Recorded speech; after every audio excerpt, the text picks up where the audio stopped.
David Miller's mouse cursor vanished for the third time that morning. A soft snicker echoed from the neighboring cubicle. His coffee, inexplicably cold again. Small things, tiny daggers. But in the sterile hell of Nexacore IT, David knew. This wasn't clumsiness. This was war. And the soldiers? Chris and Tina. His own teammates. He just didn't know why. Yet. David Miller walked into Nexacore Solutions with hope. A talented but introverted systems analyst, he saw the sleek glass headquarters as a fresh start. His team, Network Infrastructure, was led by the brash Chris Donovan, flanked by his sharp-tongued lieutenant, Tina Vance. They were inseparable, finishing each other's sentences, sharing inside jokes. At first, they seemed welcoming. "New blood," Chris boomed, clapping David's shoulder too hard. "We run a tight ship here, Miller. Hope you can keep up." Tina offered a razor-thin smile that didn't reach her eyes. The sabotage began subtly. David would return from lunch to find his keyboard settings scrambled. Files he meticulously organized vanished from shared drives.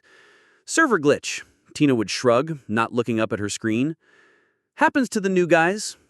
Chris would add loudly, "Better back up everything, Dave. Wouldn't want your first project to implode." Nervous laughter from others followed. Then came the misinformation. Tina would send David to fix a critical server outage in Building B, only for him to arrive and find the system hunting perfectly, looking foolish. Chris would assign him complex tasks with deliberately vague instructions, then publicly berate him for not understanding basics. "Didn't they teach you subnetting at your last gig, Miller?" Chris would scoff in team meetings. His confidence eroded like sandstone in a storm. The isolation was brutal. Invites to team lunches accidentally omitted his name. Conversations died when he approached the coffee machine.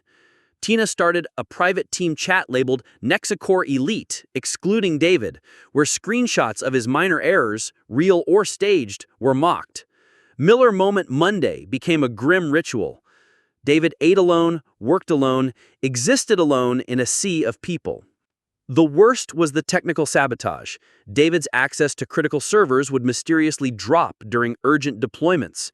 Scripts he wrote would fail, corrupted by unseen hands. Once, his primary workstation locked him out completely minutes before a major network upgrade presentation. "User error, probably," Chris declared to their exasperated manager, Linda Shaw. "Miller's still finding his feet. Costly, but we'll cover." David saw the flash of triumph in Tina's eyes. His reputation was being systematically dismantled. He started waking up nauseous, dreading the office. Linda Shaw's patience wore thin. "David, these disruptions can't continue. Get it together, or we'll need to discuss your future." He was drowning. One Friday, after Chris accidentally deleted David's week of work, oops, wrong recycle bin, David hit rock bottom. Sitting in his dark apartment, the silence screamed. Quitting felt like surrender. But then a cold, hard clarity cut through the despair. They were careful, but not perfect. Tech left traces. Cruelty left witnesses. David wasn't a fighter, but he was a forensic analyst. His battleground wouldn't be the break room. It would be the code, the logs, the digital fingerprints they'd left behind. He wouldn't scream. He would document. And he would wait.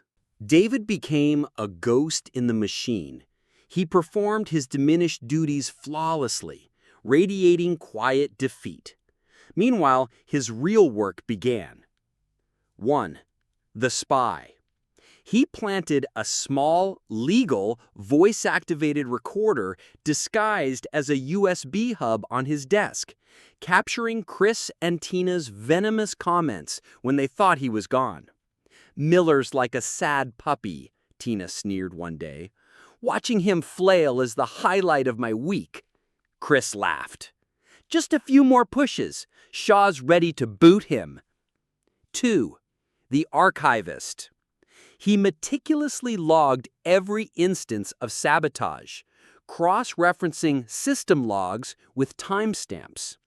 He discovered Tina's admin credentials used to alter his file permissions moments before failures.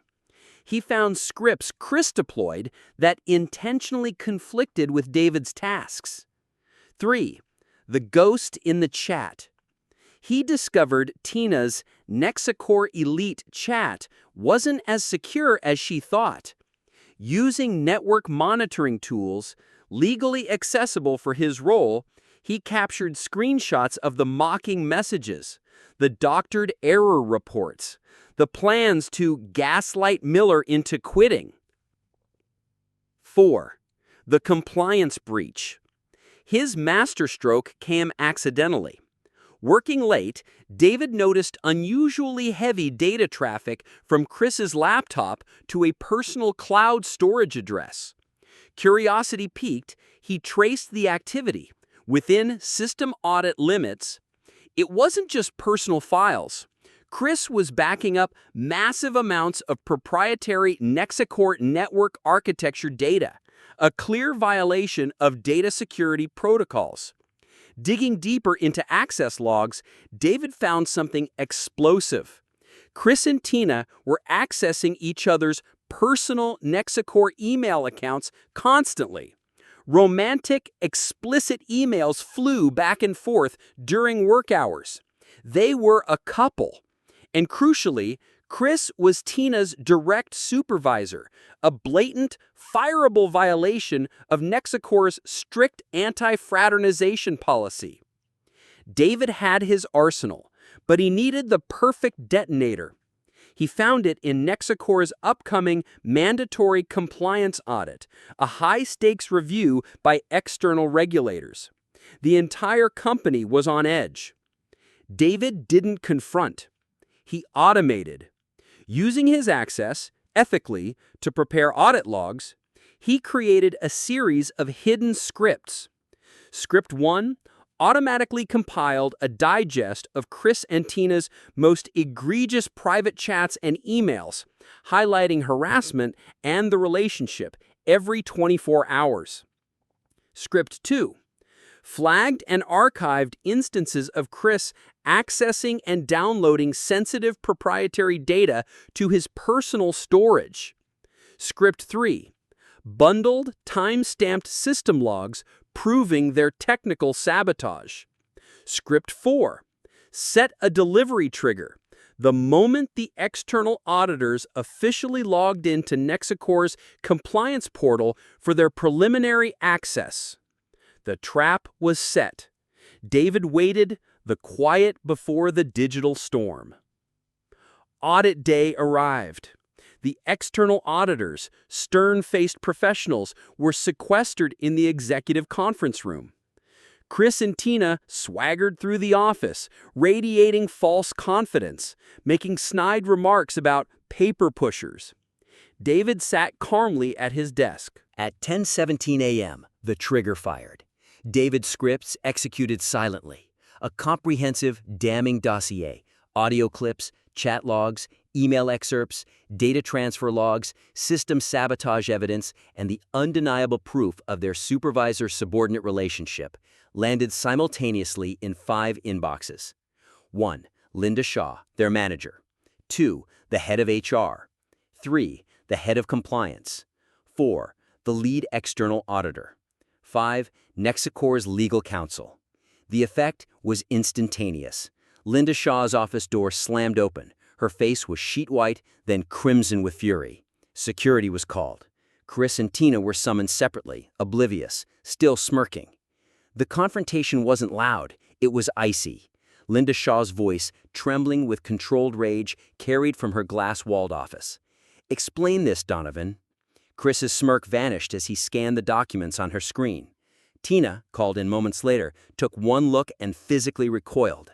This is fabricated. Miller set us up," she shrieked. But the evidence was irrefutable, time-stamped, and sourced directly from Nexacore's own systems. The external auditors were already reviewing the breach of proprietary data. HR was aghast at the harassment and policy violations. Legal saw a liability nightmare. By lunchtime, it was over.